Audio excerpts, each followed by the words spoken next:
Bien, estamos aquí en el Hotel Sheraton, en ocasión de la celebración de las elecciones generales de República Dominicana del pasado 15 de mayo, pues había una cantidad bastante importante de observadores y pues tuvimos la anuencia para poder entrevistar al doctor Manuel Guedán, profesor universitario de Ciencias Políticas de la Universidad de Alcalá de Henares, de España, bien invitado por la Secretaría de Asuntos Internacionales del Partido de la Liberación Dominicana. Sí. Bienvenido, doctor Guedán.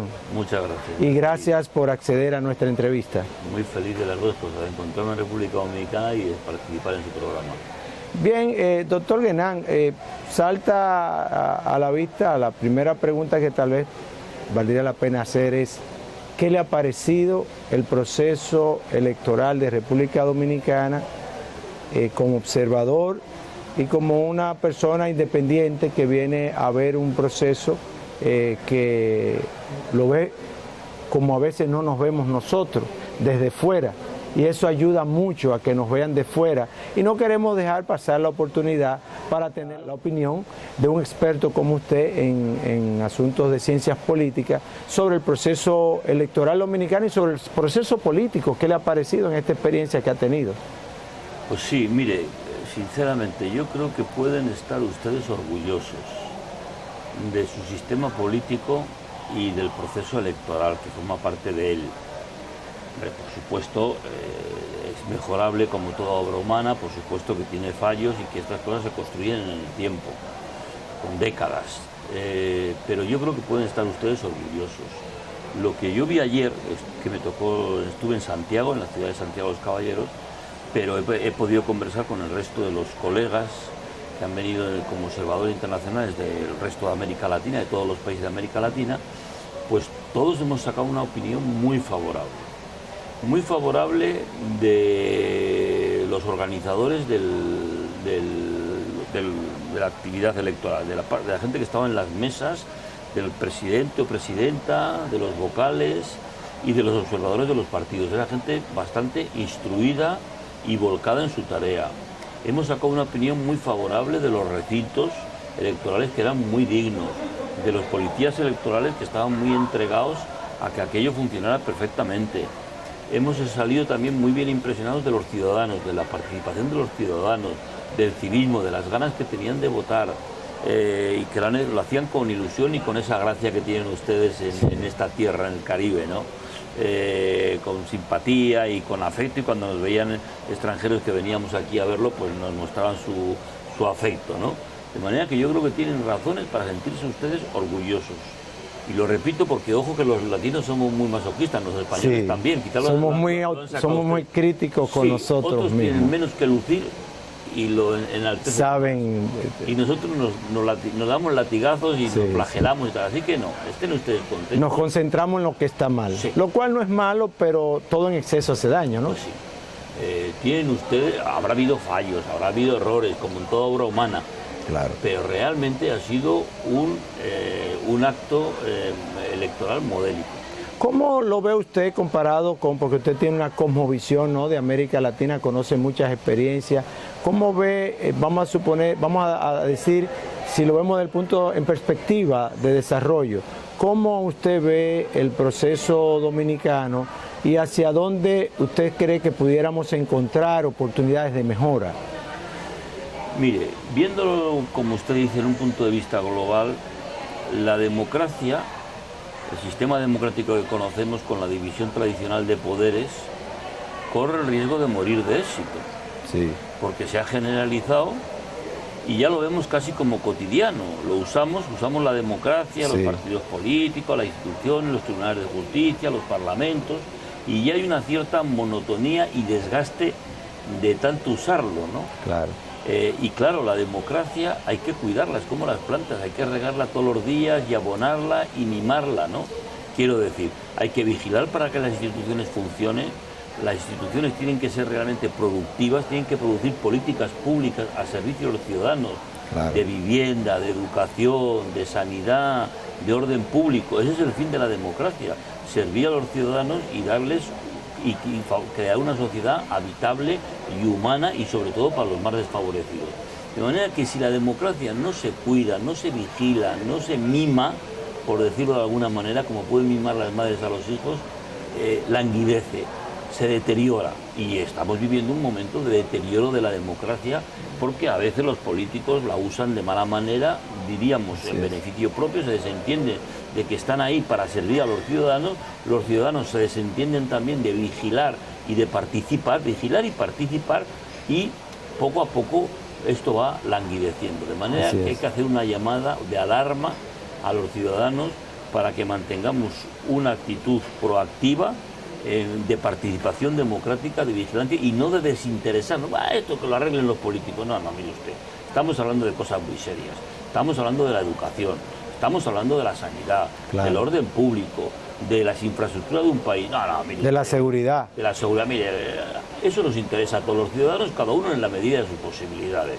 Se pagan impuestos. ¿A dónde va el dinero de los impuestos? Mire usted, eso es muy importante. Usted hizo una observación cuando estábamos antes de comenzar la entrevista formalmente, que me llamó la atención, me gustaría que la compartiéramos con los televidentes, respecto a que le llamó mucho la atención el hecho de que los dos principales partidos oponentes eran más bien coaliciones, lo cual no está siendo muy usual en América Latina. ¿Qué lectura le da usted a esto? ¿Qué significado tiene para usted? Pues mire, me ha impresionado, y a muchos colegas extranjeros también nos ha impresionado muy favorablemente la capacidad de diálogo que tienen los dominicanos. Ustedes han tenido confrontación y han tenido dictaduras como hemos tenido los españoles. Ustedes han salido bastante pacíficamente de eso y mire, por lo general una sociedad pacífica tiene un proceso electoral pacífico, una sociedad calmada tiene un proceso electoral calmado y el proceso de ayer fue calmado. Así es. Pequeños incidentes normales, pero un proceso electoral calmado. La lectura que yo hago es, como le digo, primero me resalta muy favorablemente la capacidad de diálogo de la sociedad dominicana y de sus políticos, porque una cosa es reflejo de la otra, ¿no? Y yo vengo de un país en el que tenemos que repetir las elecciones porque los políticos no se han puesto de acuerdo.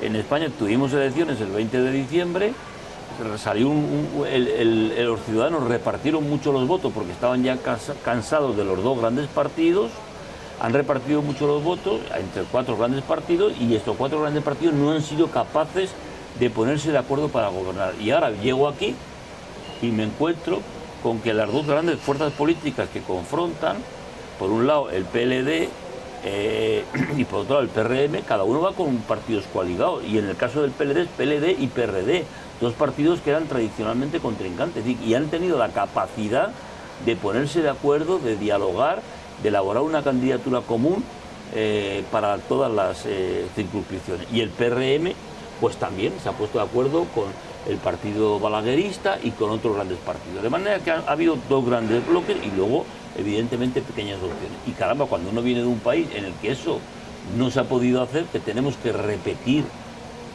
las elecciones porque los partidos no han sido puestos, pues nos contrasta muy favorablemente. Porque no, perdón. No, porque los españoles estamos diciendo a los partidos, oiga, que yo ya he cumplido con mi papel, claro, que yo ya he votado, ahora pónganse usted de acuerdo, que yo he cumplido, y los políticos no cumplen. Usted hablaba ahorita de cuidar la democracia y una de las preocupaciones que a veces le asaltan es que los excesos pues pueden producir deterioro. Hay quienes hablan de reformas del sistema político dominicano. Nos hace falta una ley de partidos porque a pesar de esa capacidad que tenemos de conversar, también ahí tenemos algunas debilidades en términos institucionales. ¿Cómo ve usted la posibilidad de que hacia dónde debe caminar un proceso mediante el cual podamos crear una ley de partidos que regule temas como la inversión en los procesos electorales, las normativas para cuidar que no siempre, que no el que tenga más dinero sea el que realmente imponga muchas veces la voluntad en las diferentes demarcaciones, sobre todo en demarcaciones pequeñas, eso puede pasar con frecuencia, y este tipo de cosas que quisiera mucha gente regular. ¿Cómo tiene usted conocimiento de otros países donde se ha podido evolucionar en ese sentido? Ustedes mismos en España creo que tienen restricciones para ese tipo de cosas.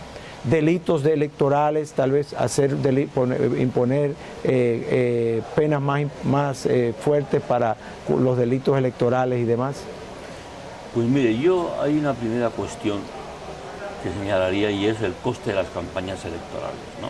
Y la financiación de los partidos. Ese es un tema muy importante en el que los ciudadanos son muy exigentes y los ciudadanos normalmente exigen a los partidos políticos que gasten menos y que lo gasten bien y que no estemos, diríamos de alguna manera, castigando a la opinión pública con unas campañas muy prolongadas. A mí, sinceramente, y lo digo como amigo del pueblo dominicano, me ha llamado la atención el que las campañas electorales quizá sean demasiado largas en República Dominicana. Yo acortaría las campañas electorales, si me permiten una sugerencia de amigo, y limitaría el dinero de las campañas electorales, y el tema de la financiación de los partidos tiene que ser un tema muy transparente.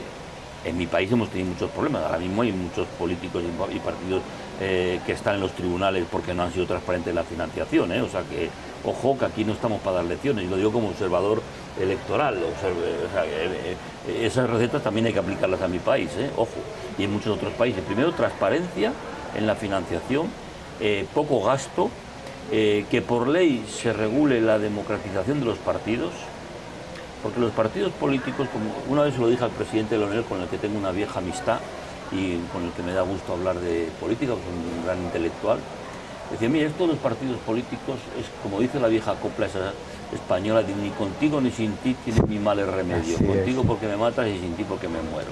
Los partidos políticos son necesarios para la democracia. Yo no conozco ninguna democracia sin partidos políticos, pero al mismo tiempo los partidos aportan vicios y defectos a la democracia. Por lo tanto, hay que aminorar esto segundo y desarrollarlo primero. Porque claro, sin partidos políticos, que vamos a estar todos apuntados al mismo partido. Hombre, no, es una dictadura, vaya aburrimiento.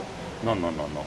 Tiene que haber alternancia, y si usted lo hace mal, que sepa que le van a quitar, ¿no? Y si usted se corrompe, que sepa que lo van a quitar. Así es. Entonces, yo creo que, por resumir la pregunta de usted, y permítame, reducir los costes de financiación de los partidos, hacer una financiación muy transparente y por ley que se democratice, regular las primarias, renovar los cargos y tener una escuela de dirigentes para formar a jóvenes, y que los jóvenes se incorporen a los partidos políticos y lo vivan como suyos, que vean que su vida puede mejorar si mejoran los partidos políticos y si mejora la política. Eso es fundamental, ¿no? Incorporar a los jóvenes. Bueno, realmente con el doctor son muchos los temas que podemos estar tratando. Y la verdad que mientras usted va hablando me van surgiendo muchas inquietudes y quisiera aprovechar su experiencia en ese sentido. Vamos a hablar un poco sobre un tema que aquí está muy en ciernes, vamos a decir, que es el poder municipal y los territorios y las estrategias de desarrollo económico local en las diferentes comunidades, que es algo que en España yo sé que han tenido experiencias muy positivas, y me gustaría que conversáramos luego de esta pausa sobre ese tema, doctor. Muy bien. Búscanos en todas las redes sociales, Facebook, Instagram y Twitter.